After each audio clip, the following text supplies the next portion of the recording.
Algo que me impressiona muito é o tema da salvação. E eu estava estudando Romanos essa semana. E lá o livro de Romanos fala bastante sobre a salvação. E Deus me impressionou bastante. E eu queria estudar sobre a salvação com vocês, de acordo com o que a gente consegue aprender lá no livro de Romanos.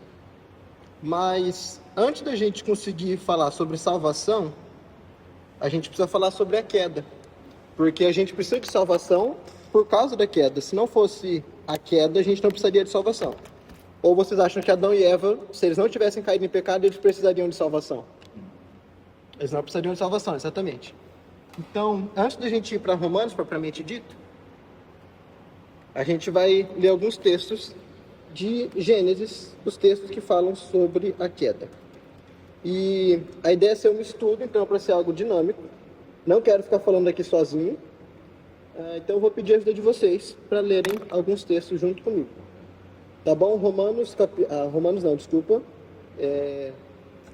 Gênesis, capítulo 1 primeiro. Vou pedir para o voluntário ler o verso 26, fazendo favor. Gênesis, capítulo 1, verso 26. E eu vou pedir para alguém trazer a minha Bíblia, que eu esqueci ali no banco, fazendo favor. A minha Bíblia. Gênesis 1, 26.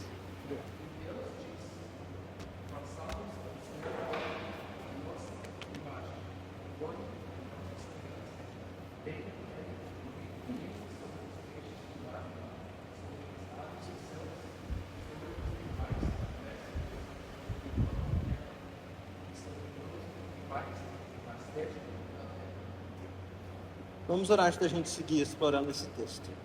Senhor nosso Deus, nosso Pai Celeste, muito obrigado porque o Senhor nos prometeu nos dar sabedoria. E cá estamos nós, Pai, pedindo essa sabedoria que só o Senhor pode dar. Fala no nosso coração e instrua-nos, Pai, acerca dessas tão preciosas verdades a respeito da salvação. Batiza-nos com teu santo e bom Espírito, eu te peço mais uma vez. Em nome de Cristo Jesus. Amém. Muito bem, então o ser humano foi criado à imagem de Deus, certo? Conforme a semelhança de Deus. Correto? É o que a Bíblia está falando aqui pra gente. Em algum momento o ser humano perdeu essa imagem de Deus, essa semelhança de Deus que ele tinha. Quando foi isso?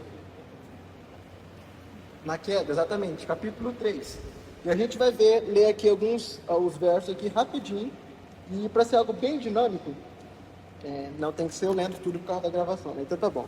Então vamos lá, Gênesis capítulo 3, verso 1. Vou começar no verso 1 e a gente vai ler alguns versos. Ora, a serpente era mais astuta que todos os animais do campo que o Senhor Deus tinha feito. E esta disse à mulher: é assim que Deus disse, não comerei de toda a árvore do jardim? E disse a mulher à serpente: dos frutos das árvores do jardim comeremos. Mas do fruto da árvore que está no meio do jardim, disse Deus: não comereis dele, nem nele tocareis, para que não morrais. Então a serpente disse à mulher: certamente não morrereis. Porque Deus sabe que no dia em que dele comerdes, se abrirão os vossos olhos, e sereis como Deus, sabendo o bem e o mal. E viu a mulher que aquela árvore era boa para se comer, e agradável aos olhos, e árvore desejável para dar entendimento. Tomou do seu fruto e comeu, e deu também a seu marido, e ele comeu com ela. Então foram abertos os olhos de ambos, e conheceram que estavam nus, e cozeram folhas de figueira, e fizeram para si aventais. E ouviram a voz do Senhor Deus que passeava no jardim pela viração do dia. E esconderam-se Adão e sua mulher da presença do Senhor Deus entre as árvores do jardim. Só até aqui por enquanto. Então, eles foram criados à imagem e semelhança de Deus. Deus deu uma instrução para eles e eles escolheram não seguir aquela instrução, certo? Eles escolheram comer do fruto que Deus falou que não era para comer. E esse comer do fruto é algo interessante porque, se a gente for parar para analisar, eles não tinham necessidade de comer aquele fruto. Aquele era a única fruta que tinha no Jardim do Éden para eles comerem? Eles iriam passar fome se eles não comessem aquela fruta? Tinha uma variedade, uma imensidão de frutas lá para eles comerem. Então, é importante a gente entender que o ponto principal não era um fruto. Não era um fruto. O problema não era aquele fruto, não era uma espécie de fruto, diríamos assim. Não importa se era banana, maçã, coco, amora, melancia, não interessa que fruto era. Aquele não era um fruto venenoso, diríamos assim. O importante era a instrução que Deus tinha dado e que eles escolheram não atender a ela. E depois que eles comeram então do fruto, né, versículo 7 fala bem assim: Então foram abertos os olhos de ambos e conheceram que estavam nus, e colheram folhas de figueira e fizeram para si aventais. E o livro Parábolas de Jesus fala bem assim: a veste de inocência foi usada por nossos primeiros pais, quando foram postos por Deus no Santo Éden. Viviam eles em perfeita conformidade com a vontade de Deus. Todas as suas afeições eram devotadas ao Pai Celeste. Luz bela e suave, a luz de Deus envolvia o santo par. Esse vestido de luz era um símbolo de suas vestes espirituais de celeste inocência. Então, essa roupa, eles estavam nus, mas eles não perceberam. Certo? Por quê? Porque eles estavam vestidos com vestes espirituais, uma veste de luz. Se permanecessem leais a Deus, essa veste continuaria sempre a envolvê-los. Ao entrar o pecado, porém, cortaram sua ligação com Deus e desapareceu a luz que os cingia. Nus e envergonhados, procuraram suprir os vestidos celestiais, cozendo folhas de figueira para uma cobertura. Tá certo isso daqui? É o que o texto está falando para a gente? Ou está batendo aqui o espírito de profecia com a Bíblia? A gente estava falando agora de manhã sobre seitas, né? Então a gente tem que ver se está batendo, tem que ver se a gente não está seguindo algum falso profeta. Está batendo isso aqui, certo? Esse trecho de Parábolas de Jesus, ele está comentando sobre uma parábola que a gente vai ver mais para frente. A parábola do banquete, em que o rei, ele fez um banquete, convidou as pessoas para irem para aquele banquete, e as pessoas não quiseram ir para aquele banquete. E depois ele foi e mandou vir outras pessoas, e essas pessoas entraram naquele banquete, e quando ele foi ver, tinha uma pessoa que estava sem a veste de festa, estava sem a roupa de festa. E esse trecho aqui de Parábolas de Jesus está comentando sobre essa parábola, mas está falando sobre a queda de Adão e Eva. Então, isso aqui é extremamente importante. Eles tinham uma luz, a luz que representava a inocência celestial, é o que está falando bem aqui pra gente. Está falando aqui, deixa eu ver se eu consigo rabiscar aqui na tela para vocês. Em tese era para conseguir. Então, essa luz estava simbolizando a luz de Deus, certo? Representava a justiça de Deus. O parágrafo anterior fala exatamente isso. Eles tinham a luz de Deus sobre eles, a justiça de Deus sobre eles, quero dizer. E eles escolheram não obedecer mais a Deus, e eles ficaram nus, ou seja, eles ficaram desprovidos de justiça. Eles não tinham mais a justiça de Deus. E o que eles decidiram fazer? Resolveram o problema, não foi? Eles pegaram folhas de figueira e fizeram para si aventais. Resolveu o problema deles? Aparentemente sim, porque eles não estavam mais expostos. Mas deixa eu te perguntar, quanto tempo dura uma folha? Vamos supor que eu tiro esse terno, eu tiro essa camiseta, eu tiro tudo, eu pego folha de banana, a maior folha que a gente tem aqui, e eu faço uma roupa para mim de folha de banana. Quanto tempo vai durar essa minha roupa? Um dia. E talvez nem isso, né? Bater um vento forte, alguma coisa assim, eu vou ficar exposto. A minha vergonha vai ser exposta. E eu não sei se eles não pensaram nisso, o que foi que aconteceu, mas eles acharam que tinham resolvido o problema deles com essas roupas de figueira. Agora, o que o Espírito de Profecia fala pra gente? Por que Deus colocou ali uma árvore para servir de tentação para eles, diríamos assim? Por que Deus permitiu isso? Não seria muito mais fácil Deus simplesmente não ter colocado ali nenhuma árvore daquela? Não tinha possibilidade de pecar. Não teria sido mais fácil? Olha o que o Espírito de Profecia fala a esse respeito. O Senhor colocou o homem sob provação, a fim de que pudesse formar um caráter de integridade comprovada para sua própria felicidade e para a glória de seu Criador. Em outras palavras, Deus estava testando se o homem seria leal a ele ou não. Foi por isso que Deus permitiu que aquela árvore estivesse ali. O Senhor colocou o homem sob provação. Agora, vamos fazer um estudo linguístico agora nesse momento. O Marcos mencionou uma coisa interessante durante a lição. Ele falou sobre o protestantismo, né? Que ele promove o conhecimento, ele promove o estudo, porque a pessoa vai estar melhor capacitada para entender a Bíblia, para entender a palavra de Deus. E eu lembro de uma história que uma conhecida nossa contou pra gente, ela estava dando estudo bíblico para um rapaz que ele acreditava que Pedro era a rocha sobre a qual a igreja estava estabelecida. E ele tinha um texto bíblico para usar como base, não tinha? Qual é o texto? O texto que Jesus vira para Pedro e fala: tu és Pedro, e sobre esta rocha edificarei a minha igreja.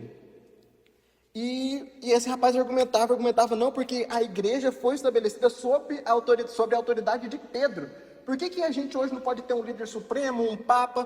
Por que isso está errado? E essa irmã, ela conta que ela não sabia como responder para essa pessoa. Senhor, o que eu vou falar para ele? E um dia ela estava estudando, ela estava lendo a revista Adventista, e ela viu ali uma explicação linguística do porquê que esse argumento está errado. O que fala ali é sobre esta rocha edificarei a minha igreja. Não é sobre essa rocha. Você sabe a diferença entre esta e essa? Essa Bíblia, a Bíblia que está na mão de Jacob, é algo que está distante de mim. Agora, se eu estou falando de algo que está comigo, esta Bíblia, porque ela está na minha mão. Então, existe diferença entre esta e essa. Então, como ali é traduzido como essa, sobre essa rocha edificada na igreja, Jesus estava falando de si, sobre esta rocha, ele apontou para si. Se ele estivesse falando de Pedro, ele teria apontado para Pedro e teria falado sobre essa rocha edificaria a minha igreja, e não sobre esta rocha. Fez sentido? Então, às vezes, estudar conhecimento de língua, ele ajuda a gente a entender algumas coisas. E eu quero levar vocês para um pequeno estudo de língua aqui agora.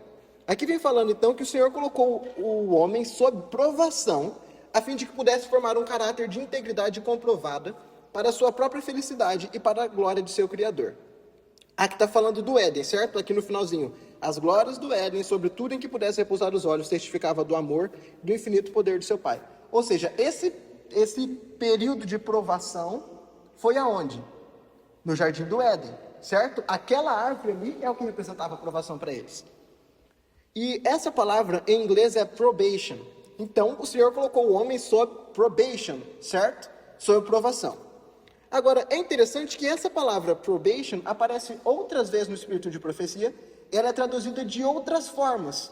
Eu quero mostrar isso para vocês aqui agora. Olha só esse texto. Os que são fiéis mordomos dos bens do Senhor saberão exatamente em que pé estão os seus negócios e, como homens sábios, estarão preparados para qualquer emergência. Se a morte lhes sobrevier subitamente, não deixarão qualquer perplexidade aos que forem chamados para fazer-lhes o inventário. Mateus, o que isso tem a ver com salvação? Por hora, nada. Por hora, a gente está fazendo um estudo linguístico da palavra probation. E agora, deixa eu te falar o seguinte. A palavra probation está nesse texto. Aonde a palavra probation está aqui? Vou ler de novo. Os que são fiéis mordomos dos bens do Senhor saberão exatamente em que pé estão seus negócios e, como homens sábios, estarão preparados para qualquer emergência. Se a morte lhes sobrevier subitamente, não deixarão grande perplexidade aos que forem chamados para fazer-lhes o inventário. Ou seja, você tem que estar com a sua contabilidade em dia, diríamos assim, porque no dia que você morrer, as pessoas que forem ficar responsáveis por fazer o seu inventário não terão dificuldades. Aonde aqui se encaixa a palavra probation? Alguém arrisca? Preparados? Não.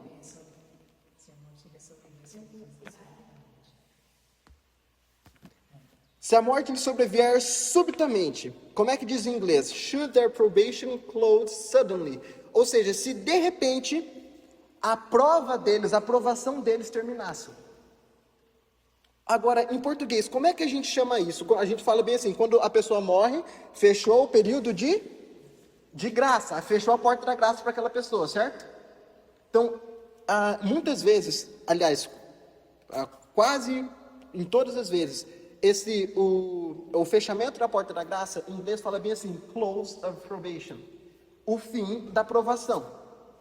E isso traz para a gente um outro significado disso, quer dizer, uma coisa eu falar, eu estou estou no período da graça, eu estou no período de prova, isso muda a coisa para você ou não muda? Vamos supor que você está no colégio, num dia comum, você se comporta de uma maneira, pelo menos eu era assim, sempre gostei de falar muito, sempre falei demais, esse era o único problema que eu tinha na escola. E no dia a dia eu falava assim à vontade, loucamente, sabe? Falava, quase deixava os professores doidos. E no dia de prova, era assim que eu me comportava? Claro que não. Se eu for pego conversando durante a prova, o que o professor vai pensar de mim? Que eu estou colando. Então, no dia de prova, eu me comporto de forma diferente. E isso é normal. Por quê? Porque é um dia especial. É um dia de prova. E isso muda o nosso conceito. Se a gente parar para pensar bem assim, nós estamos vivendo no dia de prova. E tem mais uma, não é qualquer prova, é o dia da recuperação. Porque Adão e Eva tiveram o período de probation, certo? Período de prova. E eles falharam naquela prova. Quando você falha na primeira prova, vem a prova de recuperação, certo? Você precisa ser mais cuidadoso no dia da prova de recuperação ou menos cuidadoso? Mais cuidadoso, eu sou a segunda oportunidade. Se você perder aquela oportunidade, acabou, cara. Então você precisa ser mais cuidadoso no dia da sua segunda prova. E por último, esse texto daqui. As ciências da frenologia, psicologia e mesmerismo são os condutos pelos quais ele chega mais diretamente, está falando de Satanás, né? Pelos quais ele chega mais diretamente a esta geração e atua com esse poder que deve caracterizar seus esforços próximo do fim do tempo de graça. Onde a palavra probation está aqui? Tempo de graça, exatamente. Próximo do fim do tempo de graça. Perto do fim da prova. Perto do fechamento da prova. É isso que esse texto está falando aqui pra gente. Então, Adão e Eva, eles tiveram um período de prova, correto? E eles reprovaram naquela prova. E aí Deus, em sua misericórdia, ele nos dá um outro tempo de prova. E o período que nós estamos vivendo hoje é período de prova. A gente fala bem assim, a porta da graça não se fechou ainda. No espírito de profecia, o original diria bem assim, a prova não terminou ainda. Ou seja, nós ainda estamos sendo avaliados. E o que em nós está sendo avaliado?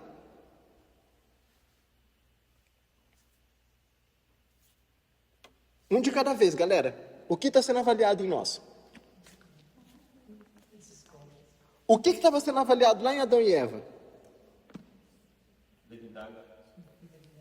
Eles estavam tendo a oportunidade de desenvolver um caráter. Cadê aqui? O Senhor colocou o homem sob provação a fim de que pudesse formar um caráter de integridade comprovada para a sua própria felicidade e para a glória de seu Criador. Eles falharam naquela prova. Qual que é a nossa prova hoje? É exatamente a mesma. É para testar se nós formaremos um caráter de integridade comprovada para a nossa própria felicidade e para a glória de nosso Criador. Está fazendo sentido até aqui? Está dando para acompanhar o raciocínio? Nós estamos em período de prova. E o que está sendo testado? Na prova na escola é testado o seu conhecimento, se você aprendeu aquilo que o professor ensinou. E no nosso caso, o período de prova é para ver se nós desenvolveremos um caráter de integridade comprovada para a nossa própria felicidade e para a glória de nosso Criador. Agora, olha só o que esse texto fala para a gente. Exorto todos aqueles que desejam ganhar o céu a tomarem em consideração este aviso. Não dediquem seu precioso tempo de provação. O que esse tempo de provação significa? O período de graça em que nós vivemos. Em português a gente geralmente fala assim, o tempo de graça. Não fechou a porta da graça ainda, é o tempo de provação. E o que ela está falando para a gente? Exorto todos aqueles que desejam ganhar o céu. Quem quer ganhar o céu?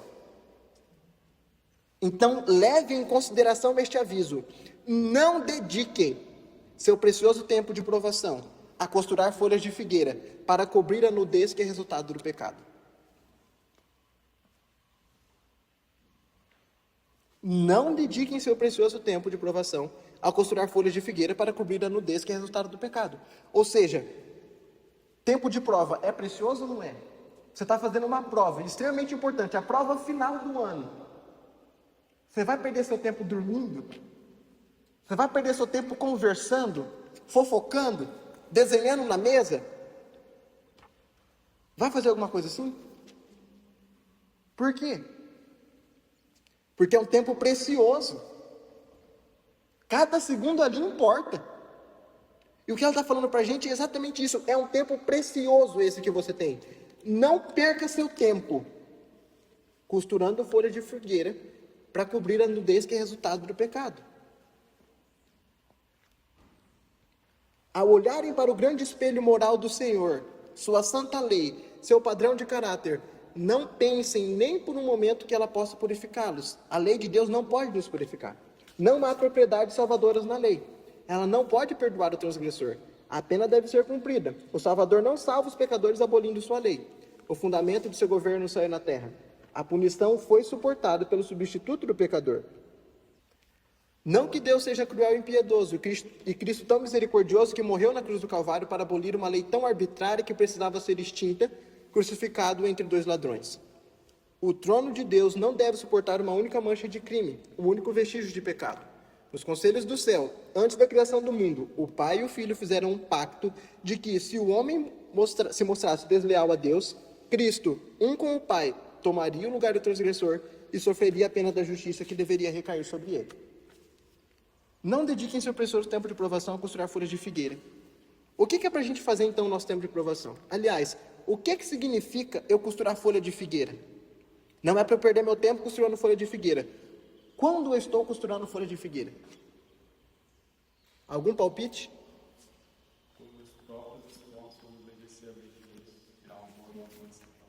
Tirar uma boa nota nessa prova. Exatamente. Por que é importante esse conselho para a gente não perder o nosso tempo costurando folha de figueira? Você vê alguém vestido com folha de figueira por aí? Eu não vejo. Ou será que a gente não vê de fato? Parábolas de Jesus, a continuação daquele texto diz bem assim: isto é o que os transgressores da lei de Deus têm feito desde o dia em que Adão e Eva desobedeceram. Têm cozido folhas de figueira para cobrir a nudez causada pela transgressão.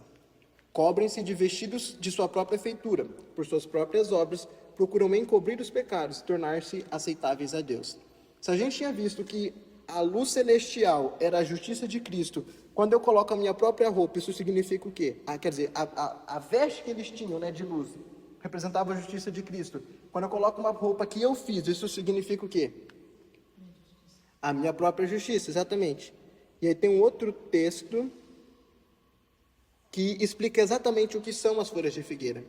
Esta é a cobertura que os transgressores da lei de Deus têm usado desde os dias da desobediência de Adão e Eva. Eles têm costurado folhas de figueira para cobrir sua nudez causada pela transgressão. As folhas de figueira representam o quê? Os argumentos usados para cobrir a desobediência. Quando o Senhor chama a atenção de homens e mulheres para a verdade, a fabricação de aventais de folhas de figueira será iniciada para cobrir a nudez da alma. Mas a nudez do pecador não é coberta.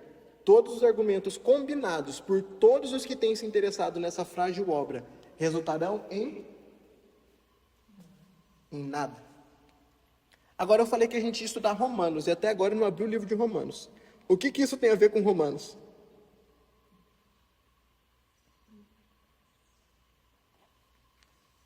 Romanos capítulo 3, verso 1. O livro de Romanos começa já desse jeito. Romanos capítulo 3, verso 1.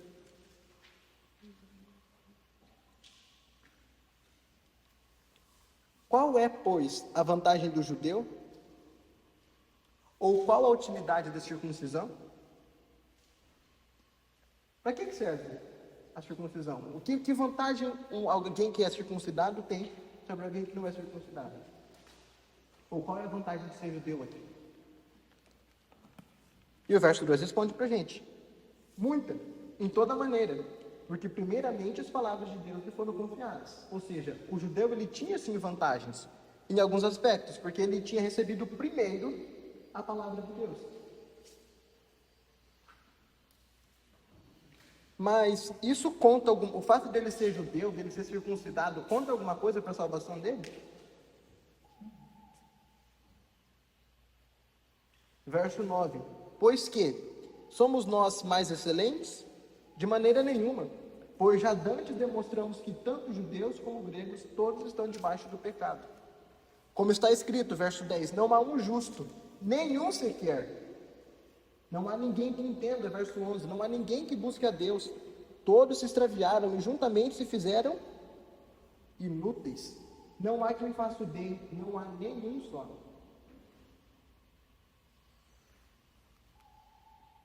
Por isso nenhuma carne será justificada diante dele pelas obras da lei, porque pela lei vem o conhecimento do pecado. E eu lembrei do texto que o Marcos deu ontem para a gente, na reflexão. João capítulo 9 e capítulo 10. Eu achei interessante que no João capítulo 9 vem contando a história do cego, né, que foi curado. E quando os fariseus foram lá interrogar ele, e o cego argumentando lá com ele, e ele já tinha perguntado como é que Jesus tinha curado aquele rapaz, e aí o rapaz explicou, e eles perguntaram de novo, e aí no verso 27 ele vai e fala bem assim: já falei para vocês, vocês não acreditaram, por que vocês querem ouvir de novo? Quereis vós porventura fazer-vos também seus discípulos? E aí então o injuriaram e disseram: discípulo dele sejas tu, nós porém somos discípulos de Moisés. E aí eles seguem falando, e aí quando chega no verso 34, eles respondem bem assim: responderam eles e disseram-lhe: tu és nascido todo em pecado, e nos ensinas a nós? E expulsaram-no. Então aqui eles tinham uma desculpa, para eles não quererem ouvir aquilo que aquele rapaz estava falando. Qual que é a desculpa que eles tinham, para não ouvir aquilo que aquele rapaz estava tentando ensinar eles? Você é nascido todo em pecados. Tipo assim, olha para mim e olha para você. Você quer me ensinar quem você pensa que é, rapaz? Eles tinham uma desculpa ali para cobrir a desobediência ou não tinham? Tinham. Mas o que isso significa? O que eles estavam fazendo ali? Usando folhas de figueira. As folhas de figueira representam os argumentos usados para cobrir a desobediência. Quando o Senhor chama a atenção de homens e mulheres para a verdade, a fabricação de aventais de folha de figueira será iniciada para cobrir a nudez da alma. Então, eu não tinha pleno conhecimento da vontade de Deus. E Deus vai e me revela um determinado aspecto. Pelo estudo da Bíblia, pela oração, pelo espírito de profecia. Eu falo: olha, mas eu não faço isso por causa disso, daquilo. Vamos supor, eu não, sei lá, eu não quero fazer exercício porque eu não gosto. O espírito de profecia fala bastante sobre exercício físico. O que eu estou fazendo? Me cobrindo com folha de figueira. Eu não posso seguir a mensagem de saúde porque, sei lá, porque eu não consigo abandonar a carne. E a gente enfatiza muito a carne, mas a reforma de saúde não é só carne. Quer dizer, o próprio exercício físico faz parte da reforma de saúde. E não, mas eu não consigo viver assim. O que eu estou fazendo? Usando folha de figueira. Deixa eu pensar num outro exemplo aqui. Não, eu não posso, sei lá, me mudar de cidade porque por causa disso, daquilo. Enfim, estamos usando folha de figueira. E quando eu tento chegar diante de Deus com minhas próprias obras, eu também estou usando folha de figueira. E o que o Espírito de Profecia tinha falado pra gente? O que o Espírito de Profecia tinha falado pra gente? Não dediquem seu precioso tempo de provação ao costurar folhas de figueira para cobrir a nudez que é resultado do pecado. Ou seja, nós estamos vivendo momentos preciosos. Ocupe o seu tempo com alguma coisa mais útil. Isso está no volume 6 do Comentário Bíblico do Espírito de Profecia. E a continuação desse texto é assim. Cadê? À medida que o pecador penitente, contrito perante Deus, compreende a expiação de Cristo em seu favor e aceita essa expiação como sua única esperança nesta vida e na vida futura, seus pecados são perdoados. Se a gente for voltar lá para Gênesis 3, depois que Adão e Eva comeram do fruto, Deus foi atrás deles, e aí Deus conversa com eles, e aí quando é no verso, deixa eu ver aqui o verso que é, verso 21, Gênesis capítulo 3, verso 21, e fez o Senhor Deus a Adão e a sua mulher túnicas de peles, e os vestiu. Eles tinham a roupa que Deus tinha dado para eles, a roupa de luz, eles abandonaram aquilo e trocaram pelas roupas de figueira, que é exatamente o que o Espírito de Profecia está falando para a gente. Não faça isso. Não perca seu tempo com as roupas feitas por você. Não vai resultar em nada. Como é que eu faço para voltar a ter as roupas que Cristo quer me dar? Para começar, é Cristo que me dá. Verso 21. E fez o Senhor Deus a Adão e a sua mulher túnicas de peles e os vestiu. Não é Adão e Eva que fizeram outras roupas. Cristo fez outras roupas para eles. À medida que o pecador penitente, contrito perante Deus, compreende a expiação de Cristo em seu favor e aceita essa expiação como sua única esperança nesta vida e na vida futura, seus pecados são perdoados. Isso é a justificação pela fé. Toda alma crente deve conformar inteiramente a sua vontade à vontade de Deus e permanecer em um estado de arrependimento e contrição, exercitando fé nos méritos expiatórios do Redentor e avançando de força em força, de glória em glória. O perdão e a justificação são a mesma coisa. Por meio da fé, o crente passa da posição de rebelde, filho do pecado e de Satanás, para a posição de súdito leal de Cristo Jesus. Não por causa de uma bondade inerente. Se fosse por causa de uma bondade inerente, o que isso aqui seria? Folha de figueira. Mas porque Cristo recebe como seu filho por adoção. E é isso que o capítulo 3 de Romanos vem falando pra gente. Verso 21. Mas agora se manifestou sem a lei a justiça de Deus, tendo o testemunho da lei e dos profetas. Isto é, a justiça de Deus, verso 22. Isto é, a justiça de Deus pela fé em Jesus Cristo, para todos e sobre todos os que merecem isso. É isso que o texto fala pra gente? Sobre todos os que creem, porque não há diferença. Porque todos pecaram e destituídos estão da glória de Deus. E é interessante que aqui é um ponto e vírgula, aquilo que eu tinha falado sobre o estudo da língua. É um ponto e vírgula, ou seja, ele vai continuar. Não terminou ali a fala dele. Todos pecaram e destituídos estão da glória de Deus, sendo justificados gratuitamente pela sua graça, pela redenção que há em Cristo Jesus, ao qual Deus propôs para propiciação pela fé no seu sangue, para demonstrar a sua justiça pela remissão dos pecados antes cometidos sob a paciência de Deus. Justificado pela fé. O perdão e a justificação são a mesma coisa. Por meio da fé, o crente passa da posição de rebelde, filho do pecado e de Satanás, para a posição de súdito leal de Cristo Jesus, não por causa de uma bondade inerente, mas porque Cristo o recebe como seu filho por adoção. E aí o verso 27 termina assim, quer dizer, a gente vai ler mais alguns versos, mas o verso 27 fala assim: onde está logo a vanglória? Cadê a sua própria vanglória? É excluída. Por qual lei?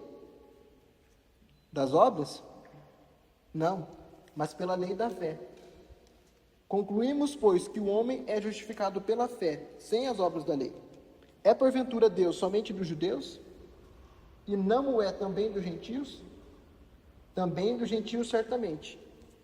Visto que Deus é um só, e justifica pela fé a circuncisão, e por meio da fé a incircuncisão. Como é que aquele que era circuncidado seria justificado? Porque ele era circuncidado, isso garantia para ele a justificação dele. É isso que falou para a gente? Não, Deus justifica pela fé a circuncisão, ou seja, aquele que é circuncidado. E aquele que não é circuncidado, como é que Deus justifica esse? Pela fé também, exatamente. Agora, nós não somos mais circuncidados hoje em dia. Não de forma religiosa. Circuncisão do coração. A circuncisão do coração, sim. Agora, de certa forma, nós somos um povo escolhido de Deus, assim como os judeus o eram também. Somos ou não somos? A gente não acredita que nós somos agora o Israel espiritual, não é assim que a gente fala? Todo israelita era circuncidado. Será que isso se aplica a nós também hoje? Não precisa responder, pergunta retórica. Mas você já pensou que pelo simples fato de você ser um membro da igreja adventista, a sua salvação estava garantida? Não precisa responder, uma pergunta retórica. Mas eu vou responder por mim, eu já pensei isso. Não, certamente eu estou bem. Não tem como eu estar errado. Porque eu tenho isso, eu tenho aquilo, eu faço aquilo outro, eu faço aquilo outro. E se nós somos o Israel espiritual, nós somos espiritualmente circuncidados, diríamos assim. E como é que Deus justifica a circuncisão? Pela fé. Em quê? No sangue expiatório de Cristo. E aquele que é incircunciso? Como é que ele é justificado também?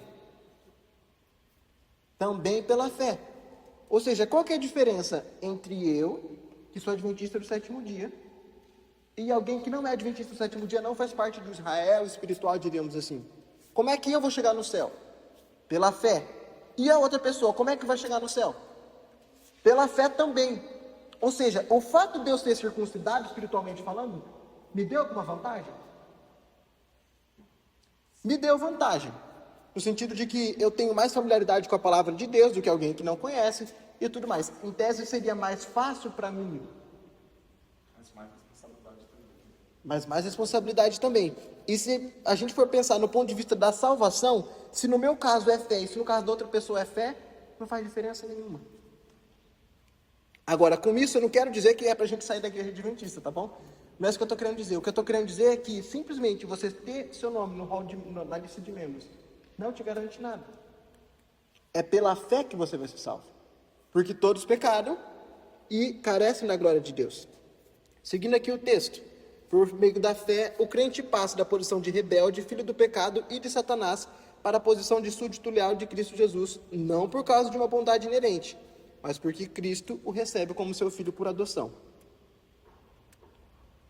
Eu era filho do pecado, e a outra pessoa também era filho do pecado. Eu fui justificado pela fé, e pela fé, a outra pessoa e qualquer outra pessoa também pode ser justificada. O pecador recebe o perdão de seus pecados, porque esses pecados foram levados por seu substituto e fiador. O Senhor fala ao seu Pai Celestial dizendo: este é o meu filho. Eu o isento da condenação da morte, dando-lhe a minha apólice de seguro de vida, a vida eterna, porque tomei o seu lugar e sofri pelos seus pecados. Ele é até mesmo o meu filho amado. Assim, o homem perdoado e revestido com as belas vestes da justiça de Cristo permanece irrepreensível diante de Deus. O pecador pode até errar, mas não é rejeitado sem misericórdia. Sua única esperança, no entanto, é o arrependimento para com Deus e a fé no Senhor Jesus Cristo. É prerrogativa do Pai perdoar nossas transgressões e pecados, pois Cristo tomou sobre si nossa culpa e nos perdoou, imputando-nos sua própria justiça. Seu sacrifício satisfaz plenamente as exigências da justiça. Justificação é o oposto da condenação. Como é que eu sou salvo então? Lutando para obedecer a lei, para guardar os 10 mandamentos, fazer tudo certinho, falar igual o fariseu lá, né? Jejuar 2 vezes por semana, devolver dízimo de tudo que tem. É assim que eu vou ser salvo? Pela fé. É acreditar que o sangue de Cristo é suficiente para cobrir os meus pecados. E a outra pessoa vai ser salva como? Alguém que não é adventista, não sabe que o sábado deve ser guardado, não sabe isso, aquilo outro, come carnes imundas. Como é que essa pessoa vai ser salva? Pela fé também. Tinha um outro texto que eu esqueci de colocar aqui. E eu esqueci de colocar no slide, então eu vou ler daqui. É a continuação desse mesmo texto. Eu só esqueci de colocar por algum motivo que eu não sei dizer. Justificação pela fé em Cristo será manifesta na transformação do caráter. Então, quando é que entra a transformação do caráter? É um passo a passo, certo? Eu era um pecador, como é que o texto falou bem aqui? Eu era um pecador, filho do pecado e de Satanás, e aí eu passei para a posição de súdito leal de Cristo Jesus, certo? Como que foi essa transição? Por meio da fé. E isso é o processo de justificação. O perdão e a justificação são a mesma coisa. Por meio da fé, o crente passa da posição de rebelde, filho do pecado e de Satanás, para a posição de súdito leal de Cristo Jesus. Então, eu estava aqui, filho do pecado e filho de Satanás, e eu passei a ser filho de Deus, súdito leal de Cristo Jesus, e Cristo me considera seu filho. O Senhor fala ao seu Pai Celestial dizendo: este é o meu filho. Isso é o processo de... Vamos, gente, está difícil. Isso é o processo de justificação. E aqui, o que vem falando a seguir? É a continuação desse texto. A justificação pela fé em Cristo se tornará manifesta na transformação do caráter.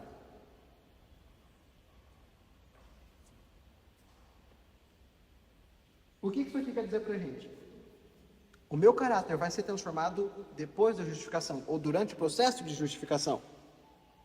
Aliás, a justificação acontece em um instante, certo? A partir do momento que eu sou declarado perdoado, eu sou declarado justificado. E depois disso vem a transformação do caráter. Oi?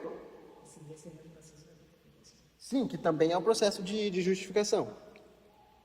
Por que isso aqui é tão importante? Porque muitos de nós querem inverter o papel das coisas. Querem primeiro transformar o caráter para a gente poder ser justificado. Mas se o meu caráter já está transformado, já está de acordo com aquilo que Deus deseja, aquilo que Deus especifica, eu não preciso mais de justificação. Faz sentido isso? Faz sentido o raciocínio, mas não faz sentido eu querer seguir esse passo a passo. Se a justificação é para perdoar os meus pecados, e eu quero passar pela transformação do caráter primeiro, ou seja, ficar livre desses pecados, para depois ele ser justificado diante de Deus, isso é loucura. Não faz sentido. E por que isso é tão importante? Porque embora não faça sentido, muitas vezes isso é exatamente aquilo que a gente tenta fazer. Não, eu não posso ir para Deus agora, porque eu estou muito pecador, eu tenho que ajeitar minha vida primeiro. Depois que eu ajeitar minha vida, eu posso ir para Deus e eu vou ser salvo. O que isso é, de acordo com o Espírito de profecia? Folhas de figueira. E vai resultar em quê? Como é que o texto falou para a gente? Em nada. Exatamente, vai resultar em nada. Tem outro texto do Espírito de profecia que eu também não coloquei aqui, mas fala bem assim: nós não devemos esperar estar reformados para irmos até a Cristo. Nós devemos vir agora. E lá ainda fala bem assim: se a gente for esperar a gente estar reformado, a gente nunca irá.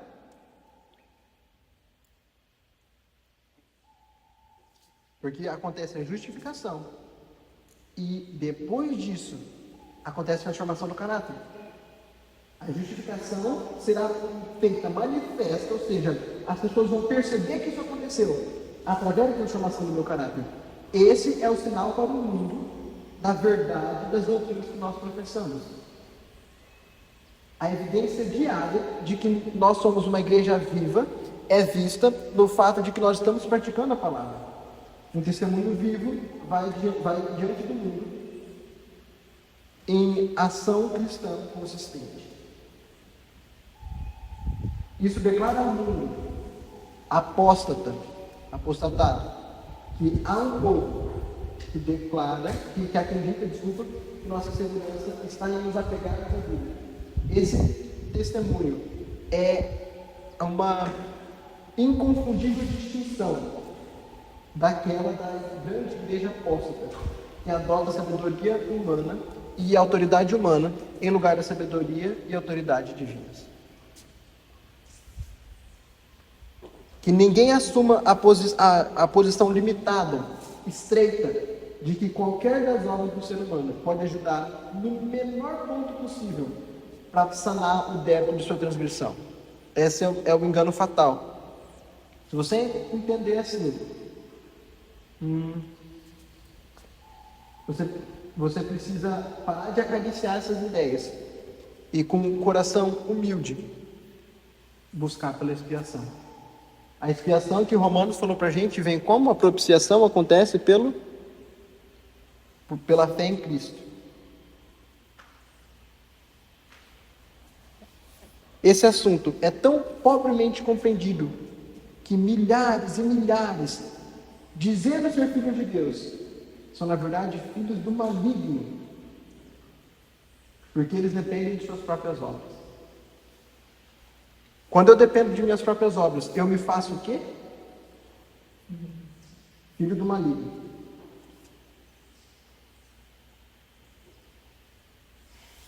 Deus sempre exigiu boas obras. A lei exige isso. Mas porque o homem se colocou em uma posição de pecado, onde suas boas obras são sem valor, somente a justiça de Cristo pode prevalecer. Cristo pode salvar ao máximo, pode salvar infinitamente, porque Ele sempre viveu para fazer intercessão por nós. Tudo que o homem pode fazer para garantir sua própria salvação. É aceitar o convite. Nenhum pecado pode ser cometido por um homem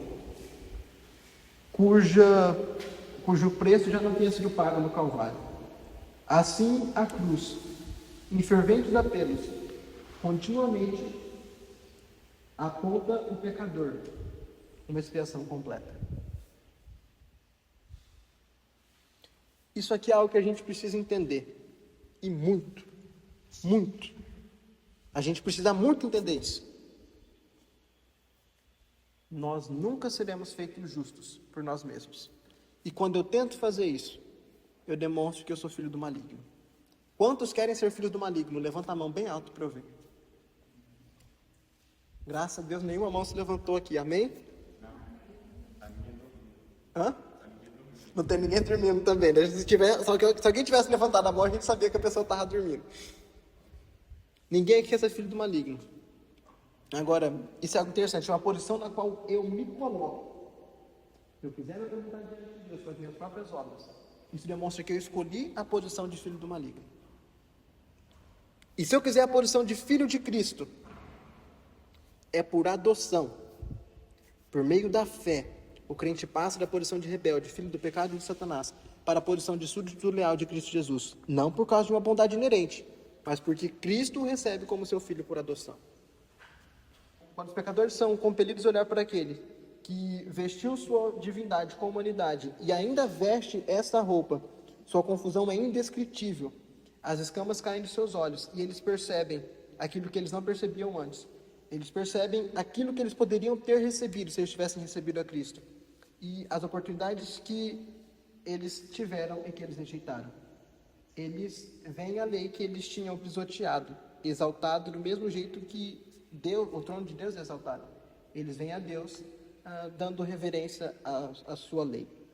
Aqui a verdade é explanada em linhas claras. A misericórdia e a bondade são completamente imerecidas. Vou ler de novo. A bondade e a misericórdia são completamente imerecidas. A graça de Cristo é dada livremente para justificar o pecador sem mérito ou qualquer coisa que ele possa clamar de sua parte. Justificação é um completo perdão de pecados. No momento que o pecador aceita Cristo pela fé, nesse momento ele é perdoado. A justiça de Cristo é concedida a ele e ele não mais precisa duvidar da graça perdoadora de Deus. A partir do momento que eu aceito a graça de Deus, eu sou completamente perdoado. Mas se é graça, não é merecido. Se é merecido, não é graça. E se eu tentar merecer, eu vou ter aquilo que eu mereço. Condenação. Por quê? Porque eu me coloquei como filho do maligno. E nenhum de nós quer ser filho do maligno. E a solução, então, é nos apresentarmos a Deus assim como estamos, já que a gente não consegue merecer isso nunca. E Ele vai operar em nós o querer o efetuar. E então a transformação do caráter acontecerá. Porque isso é um sinal para o mundo de que nós acreditamos na verdade. Não é algo que eu faço em mim, é algo que Deus faz em mim. E o objetivo é salvar outras pessoas. É mostrar para outras pessoas o resultado de eu confiar a Deus inteiramente. E isso só acontece quando eu aceito o amor de Deus. Quando eu entendo que Ele me aceita do jeito que eu sou, não por causa de mim, não porque tem alguma coisa boa em mim, ou como disse aqui, não por causa de uma bondade inerente, mas porque Cristo me recebeu como seu filho por adoção. E o convite a todos nós é: vamos deixar da nossa folha de figueira. Vamos parar de tentar nos consertar antes de nos apresentarmos diante de Deus. Porque todos que se dedicarem nessa obra perceberão, afinal, nessa obra frágil, é o que o texto fala, que essa obra resultará em nada. Em nada. E o tempo que a gente está vivendo é precioso demais para a gente investir tempo ou perder tempo em alguma coisa que não vai ter resultado. Oremos. Senhor nosso Deus, nosso Pai Celeste, aqui estamos diante de Ti, reconhecendo, Pai, que nós não temos nada que nos recomende diante de Ti. E, Senhor, se a gente não reconhecer isso, nós nos colocamos na posição de filhos do maligno. Se a gente quiser tentar apresentar alguma coisa diante de Ti, para tentar Te convencer a nos aceitar, nós estamos nos colocando na posição de filhos do maligno. E, Senhor, a gente não quer se identificar com Ele. Nós queremos ser feitos filhos Teus por adoção. E é só por adoção, porque a graça é completamente imerecida. Nos colocamos nas Tuas mãos, Pai, e Te agradecemos pelas Tuas promessas, Te agradecemos pelo Teu amor. E Te pedimos, Pai, ajuda-nos a nunca abandonar este lugar. Tira da nossa cabeça de uma vez por todas essa ideia de merecer. E ajuda-nos a aceitar que é de graça, não por causa de nós, mas por causa de Ti, por causa do Teu amor. E então, Pai, transforma o nosso caráter para mostrar para o mundo que vale a pena viver para fazer a Tua vontade. Vale a pena nos entregarmos a Ti sem reserva. E usa-nos como exemplo, Pai, para que o mundo decida, o mundo queira também se entregar a Ti. Opera em nós, Pai, a Tua vontade, de acordo com aquilo que o Senhor prometeu. Cumpra a Tua promessa. E obrigado porque o Senhor ouviu a nossa oração. Em nome de Cristo Jesus. Amém. Você gostou deste conteúdo? Temas como este precisam alcançar ainda mais pessoas, especialmente no tempo em que estamos vivendo. Por isso, curta, comente e compartilhe. Com a sua ajuda financeira, podemos continuar produzindo conteúdo como este e alcançar ainda mais vidas. Acesse pelo QR Code na tela ou pelo link na descrição desse vídeo. Que Deus o abençoe.